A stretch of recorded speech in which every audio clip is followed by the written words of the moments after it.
Hey guys, what's up? My name is Sean Winnie. Today, tara pag-usapan natin itong pagtatantrums ni Idol Rafi during the Blue Ribbon Committee hearing. So, nakakatawa rito kasi bigla siya nag-throw ng tantrums niya, which is nakakatawa because as a senator, I think you are expected to have professionalism. At wala naman ditong una-unahan. So, basically, pinaka-gist ng kwentong ito, okay, ay marami po, no? Everyone, ibinigyan po ng time limit na 5 minutes. So, within time limits, bahala ka kung gaano karaming tanong ang pwede mong itanong.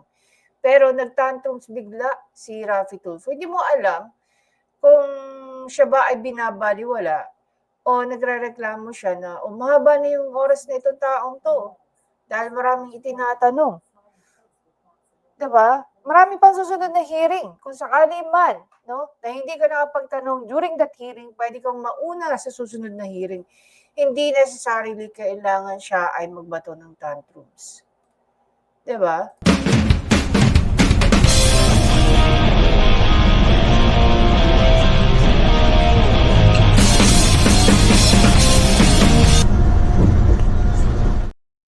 Ang nakakatawa sa lahat, guys, no, even if nagbato siya ng tantrums niya, nagpaliwanag ng bahagya si Senator Marcoleta bilang chairperson at dumiretso pa rin siya sa pagtatanong niya doon sa resource person. Panoorin natin kung ano nangyari. Satisfied, Mr. If Chair? I may I'm not satisfied. provide po, Your Honor, for... Ang tinanong niya po, Madam, Yes po. paano nyo inaudit yung ghost project? Yes, Your Honor. Doon po sa case po kasi ng Bulacan, Your Honor, marami pong hindi na-submit na disbursement vouchers. So, hindi naman, kahit several... Ang ibig nyo sabihin, nagdidepende lang kayo sa mga papeles, sa dokumento? Hindi po, Your Honor. Kaya nga po, dahil hindi po sila nakapag-submit, nag-issue na po ang audit teams ng notices of disallowance. Hindi Kayo, po, mahirap, Mr. Chair, mahirap na puro lang tayo notice of disallowance na klarong-klaro na ito na ghost project. Yes, Your Honor. Yung hindi po kasi pag-submit ng account, sir, or yung disbursement vouchers, pwede pong kasuhan din yung mga persons liable na hindi nag-submit doon sa... Hindi, wag mo na akong Opo. wag mo akong dalhin doon sa mga papel yan, Opo. mga disbursement na yan. Kuha. Kung mag-post audit kayo, di ba pupunta kayo sa area, tingnan nyo kung saan ang project. Yes po. O ngayon, hindi nyo nakita. Ano, hanggang kuan lang kayo? Hanggang disallowance lang kayo? O hindi nyo nakita. O ano ngayon? So, hindi ba papilin nyo yan as commission on audit na Opo. mag-file lang kaso? Yes po, Your Honor. Yun po yung susunod na hakbang Ay, susunod. po ng Kailan pa COA. susunod? Kasi, Naubos na ang pera ng gobyerno ito. Nabayaran na lahat itong project na ito na hindi nagawa. Tapos ngayon, susunod pa. I am so, alam mo, yung mga tao na nanonood sa atin, sabihin nila, kaya pala naglipana yung ghost projects dahil yung kuha, kabagal kumilos. Okay, guys, while we are in this part, no, tama ba yung after 3 years, sa susunod na yung kakasuhan nila? So kung hindi nagkaroon ng kapalpakan ang mga flood projects, malalaman ba natin yung ghost project? So hindi na natin alam kung anong priority nilang imbestigahan dyan. Is it the ghost project or the entire flood project budget? Unang-una, bakit natin tinatanong yan? Dahil pasok po sa budget ng flood control, okay, yung ghost project. Okay? So, ibig sabihin, kung walang nag-i-exist, okay, based nga doon sa tawag nila, na ghost project, walang na-exist na project pero nabayaran, paano naman yung substandard na mga naging project? Diba? In short, nagtapon pa rin tayo ng pera sa wala. Both lang yung nagiging result nila. Na nagtapon tayo ng pera sa wala. Naglagay man sila ng project para pakitang tao, masabing may ginawang trabaho, pero substandard. So, anong gagawin ulit ng gobyerno dyan? Naturalmente. Anong susunod sa tingin nyo? Siyempre, maglalagay ng panibagong budget. Dala, ayusin yung nasirang flood control. Kung maaalala nyo nga, sinisi ni Bongbong Marcos, yung isang flood control na nabangga daw ng barko. Diba? Siguro kahit kaano kalakas ang pagbangga ng barko sa isang flood project, kung matibay din ang pagkakagawa dyan, hindi yan basta-bastang mawawasak. Magkaroon man ng damage, parang chip off lang doon sa flood project. Hindi totally masisira. Diba? Balik tayo. Hindi po, Your Hindi. Honor. Gusto ko lang pong iklaro na yun pong sinasabi nating Ghost Project na isa po sa mga nabisita ay 2025 transactions po siya. At declared po siya na completed as of July 2025. Yun pong disbursement vouchers po niya ay hindi pa po due for submission noong August po. Ito guys, yung hindi ko maintindihan. Bakit hindi magkakaroon, okay, ng accountability rito ang secretary, ang dating secretary ni Secretary Bunoan? The very reason why you're there, number one, you are to lead that department. Number two, you have to know all the transaction as much as possible. Dapat, nasuscrutinize mo lahat ng mga projects, especially pag natapos na at nagawa na. The best thing that you can do is ikaw mismo pumunta if meron kang trust issue sa mga district engineers mo. Dahil mananagot ka hindi lang sa presidente. Diba? Mananagot ka sa taong bayan. Dahil yung ginagamit yung pera dyan sa mga projects na yan, ay nanggagaling naman sa taong bayan na hindi naman pinakikinabangan ng taong bayan.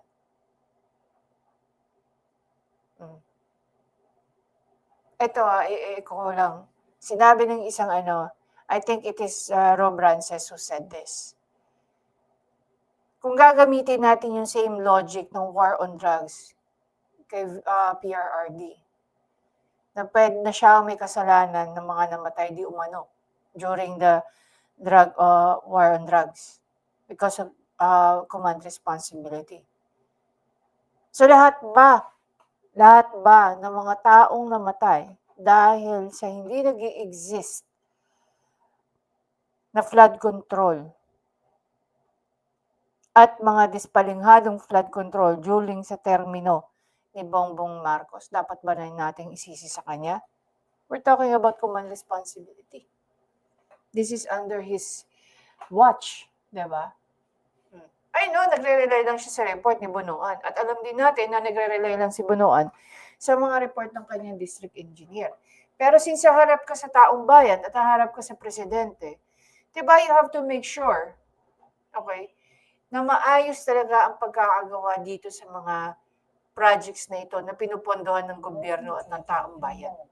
Actually, hindi nga siya pinupondohan ng gobyerno eh. Pinupondohan siya ng taong bayan. Because ang lifeline naman ng government, isang taxes natin eh.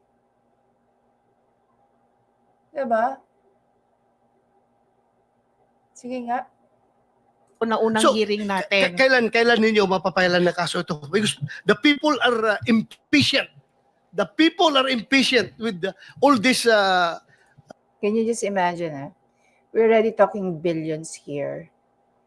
And ang COA, hindi naman confidential funds ang kini-question sa kanila. But they cannot themselves divulge information pertaining those ghost projects.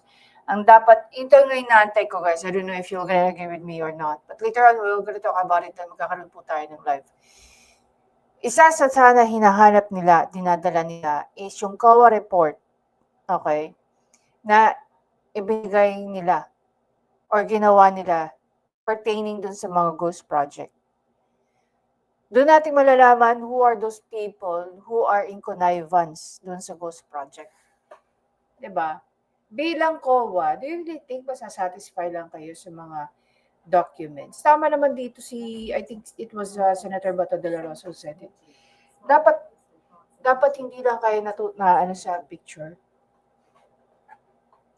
Dapat kayo COA, since auditing firm kayo, kaya yung auditing body, constitutional body na dapat nag-audit, meron kayong mga checklist na kinukuha galing DPWH. Tapos, before nyo totally i-clear ang isang project for that, checklist nyo muna. Tama ba yung specs? Tama ba yung ganito? Ano ba yung mga ginamit dito? Then, pasusulatin mo, papapirmahin mo doon yung district engineer. Tapos, may third-party engineer kayong ina-hire. And then, COA, before ma-clear. Alam mo, sa UAE, no, every time na natatapos kami ng isang project, kada construction, na iba, subcon lang kami ha. Sa libawa lang, subcon lang kami. Tapos, ang ending,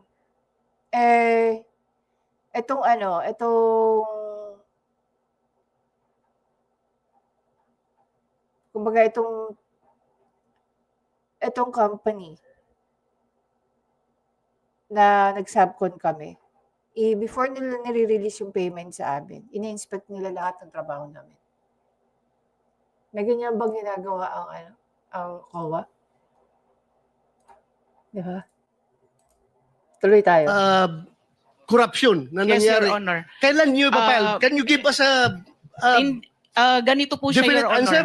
Opo. Ganito po siya. Di ba po kasama po siya Siyempre, susunod ng proseso na gusto mong sabihin ni Senator Bato. Bakit? Una, of course, they also have due process. Gobyerno sila eh. doon sa ating special audit. Sa ngayon po, fina-finalize po yung audit highlights natin sa special audit. Doon po sa audit highlights, Alam mo, yung Yes, Your mga Honor. tao opo, nakikinig sa atin yes ngayon, po. hindi pasok sa utak nila yung special, regular audit or what. Yes po. Ang tanong ko sa iyo, kailan nyo tumapailan ng kaso? The soonest possible time po, Your Honor. What is the soonest time? Dahil i-issue po ngayon yung ating Kaya, what is the soonest time? Estimate. this month po, Your Honor. This month. Opo. Mapailan nyo ito ng I kaso. really doubt it that they can do that this month. Opo. Ngayon, sino ang pwede nyo papailan ng kaso? Sir, based po doon sa audit, sir, yung mga yung mga persons liable po, pwede pong management officials ng DPWH at ganun din po yung mga contractors po. Mr. Chair, so this month, Interjection, Mr. Chair. If I may, excuse me. Akala ko ba meron time limit dito kasi marami pang mga nakapila. 1, 2, 3, 4, 5. And then by 2 o'clock, ano na tayo, adjourn. So, As a matter of paano- fact, your paano 5 pa natin minutes, sir, ma- is finished already. Okay. thank you. but Thank you, may Mr. I, Chair. may I interject with the indulgence of Senator Bato, Mr. Chairman? If I may, in the same topic, Mr. Chairman, with regard to COA reports, Mr. Chairman. Siyempre, nainis If I nila may. si Rafi Tulfo kasi kating-kating na siya magtanong eh. Sige, diretso tayo. Just a few. This is where all humans can be completely guaranteed to Where is Yeah. na? Kasi Yes, nakalinya Mr. yung Chairman, mga- because I heard, because I'm sure a lot of our people are listening and watching. Very interesting yung ni-raise ni Senator Bato. Ma'am, from COA, what's the difference between fraud audit and yung audit highlights? At binabanggit nyo, matatapos na po ito. Is that correct? Because that's the reason why the chairperson of COA is not here today because he's finalizing it today. Am I correct, ma'am? Your Honor, opo. Yung fraud audit po, ang result po ng kanyang or report po na lalabas ay yung pong audit highlights po natin.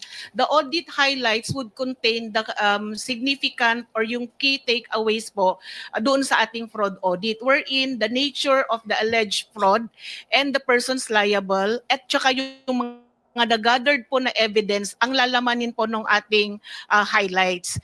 Kailangan po ng due process, sir, kailangan po munang ipa-receive doon sa mga persons liable para po mag-comment po sila at magbigay din po ng kanilang panig. Yes, now I understand. Okay? So, si Senator Bato, tinatanong niya yun, dun sa audit highlights, dun makikita nature ng alleged fraud, yung evidence gathered, and the parties involved. Am I correct? So, matatapos na po yan. Mr. Chairman, if I may respectfully move that we subpoena itong binabanggit ng ating guest from COA, yung matatapos nila na fraud highlights, immediately i-furnish ng copy itong Blue Ribbon Committee, even, Mr. Chairman, even while awaiting the response of the respondents.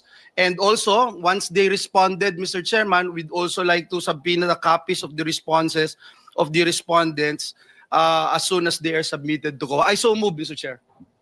Mr. Chair, Mr. Chair, excuse me. Mr. Chair, because the last time I was here, I was only allowed 2. Pika na talaga si Idol. Pakinggan natin. questions by you. And yet, mga kasamahan ko rito, in bilang respeto sa mga kasamahan ko, they were allowed na one to sawa. Dapat maging fair ka, Mr. Chair. Pag sinabi mong 2 questions, 2 minutes, you have to stick with it. You're not being fair, Mr. Chair. I am fair kasi nandito ka sa... No, kasi nung last time sabi mo sa akin 2 questions lamang. Sabi mo 1 question. Sabi ko, tinitipid mo ako, sabi mo 2 questions. And now, pinapayagan mo kahit na ilang questions. Be fair, Mr. Chair. What an attitude of Raffy Tulfo. Teka muna, bago tayo magkaroon ng impression na walang fair dito. Noon, sinabi ko na in the earliest statement na nag-uumpisa tayo noon at kinakailangan nating mabakate ang plenary at exactly 2:15, kaya tayo nagmadali. Kaya naman sabi ko sa inyo, pasensya na muna.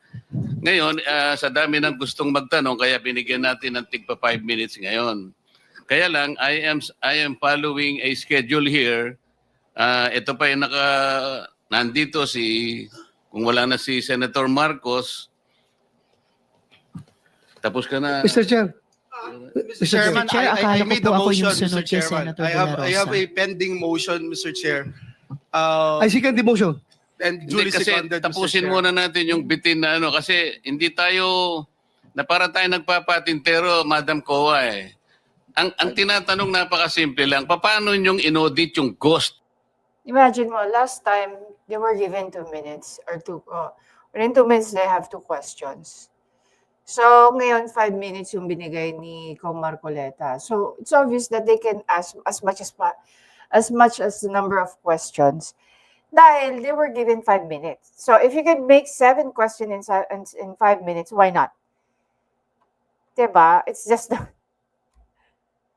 masyado bang importante ito si Raffy Tulfo? That he has to act like that? Alam mo, I don't understand where he's coming from, okay?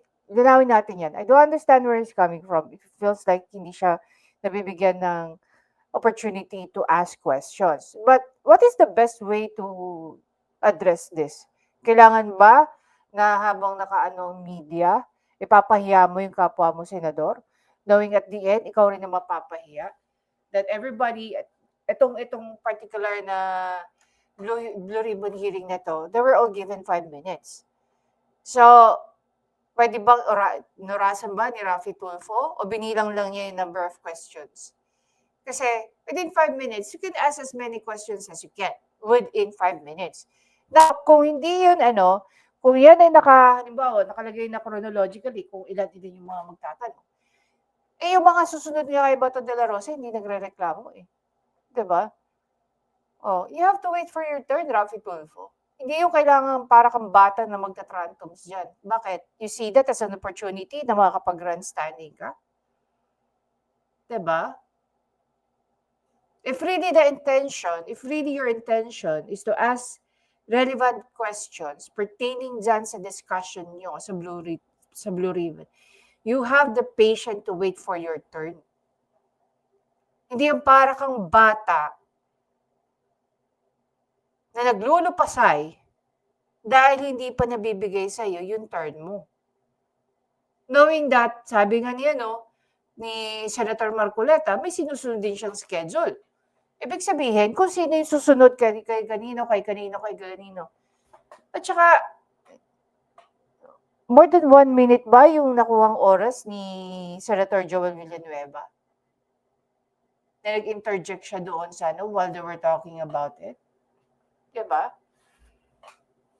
Siguro naman kahit sa'yo, pwede mag-interject yung kapwa mo, senador. Hindi mo kailangan magkaroon ng tantrums dyan. Do you really think na pahiya mo si Kong Marcoleta dyan? Hindi. Mas ikaw nakakahiya. Kasi hindi mo man lang dinemonstrate yung pagkakaroon mo ng professionalism. Pinakita mo lang dyan yung pagiging mal-edukado mo.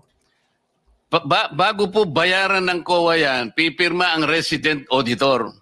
Pati yung area auditor ninyo, meron kayong area director Ibig nyo sabihin na bayaran ito nung walang pumirma na auditor?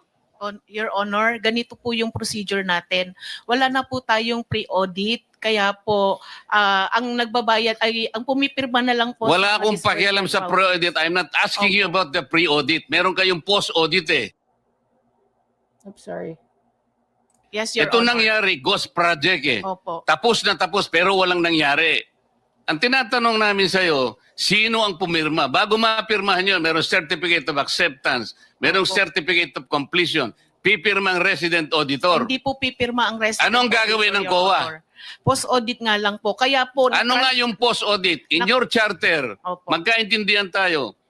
Ito yung inyong charter, sample of services listed in COA Citizens Charter. Financial audit, performance audit, compliance audit, fraud audit, special audit, notice of disallowance, notice of charge, notice of suspension. Among these, alin ang akma doon sa performance ng contract? Opo. Nasaan kayo? Papasok po siya sa compliance, sir. Sus Mariosep, Opo. wala nga ang compliance eh. Ganito po, Your Honor, marami pong observation ng mga auditors natin pagdating po sa compliance nila sa procurement. Sinong mag-a-avail ng compliance? Hindi- Sino yung auditee? DPWH po sa case po natin Oo. ngayon, Your Honor. So anong nangyari? Marami pong observation ng mga auditors natin, sir, pagdating po sa compliance nila ng 9184. Kapag ba ang chairman mismo ang pumunta rito, he can present better questions than you, answers than you? Pareho lang din po yung isasagot, Your Honor. Kasi ganun Pareho po ang yung proseso isasagot? natin. Opo. O, sandali lang. Let us follow the... Mr. Chair, Mr. Chairman, Mr. Chair. I'm now being tempted to raise a point of order, Mr. Chairman. I made a motion duly seconded, Mr. Chairman, Eh kasi nga kung... to subpoena, Mr. Yeah. Chairman. Today, Mr. Chairman, I'm asking it today.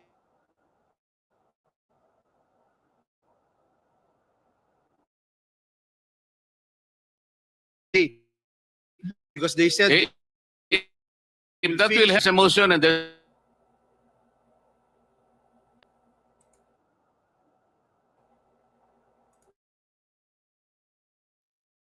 Sabi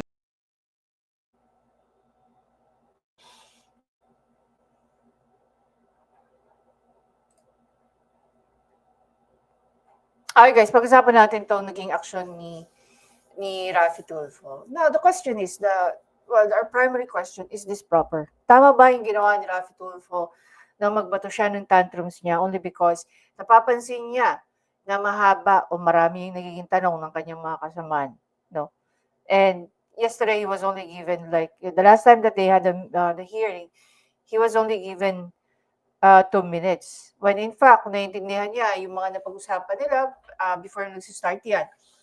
Ay na nga kay Kong Marcoleta, sorry, kay Senator Marcoleta, na there were 5 minutes today, no? Or during that hearing, hindi pala today, that happened yesterday. Pero anong ginawa ni Raffy Tulfo? Diba?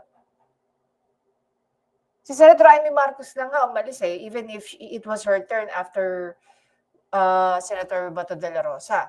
Pero ikaw, talagang kating-kating ka na magtanong. You will have your chance. You will have your turn. You just have to be patient. Dahil marami kayong interesado magtanong tungkol dyan. Diba? It so happen, yung iba, alam namin na they really want to scrutinize these people. Ikaw, we just know na you're doing a grandstanding. Diba? Kasi malapit na matapos ang termino mo, so kailangan mo ulit magpakitang gilas. When in fact, people are already, sick and tired of you.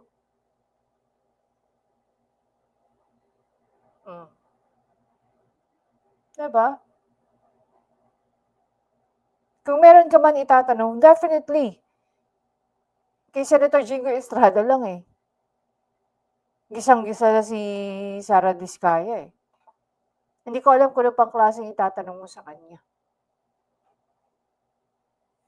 Diba?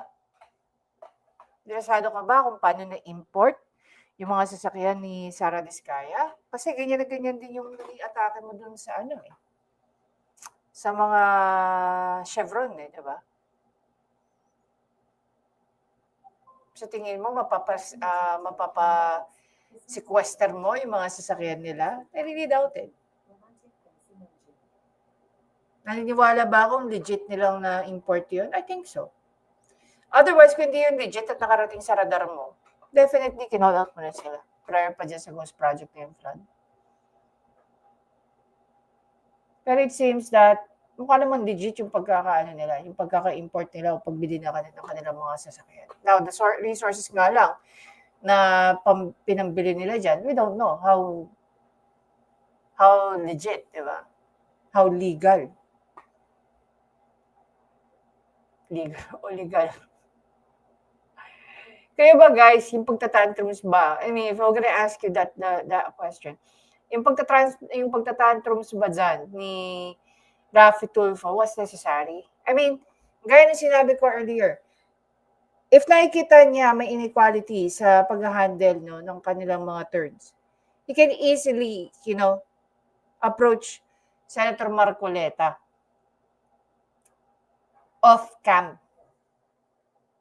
Hindi niya kailangan ipahiya yung sarili niya for doing that. Diba? Sabi nga nila, ang pagtatanong ay privilege, hindi yan entitlement. So don't make it like you are entitled to it. Kung Marcoleta nga, ay si Senator sanay akong Kong Marcoleta. Kung si Senator Marcoleta nga, when he was with Congress, di ba? Hindi niya na inilaban nung pinagtatanggal siya sa committee.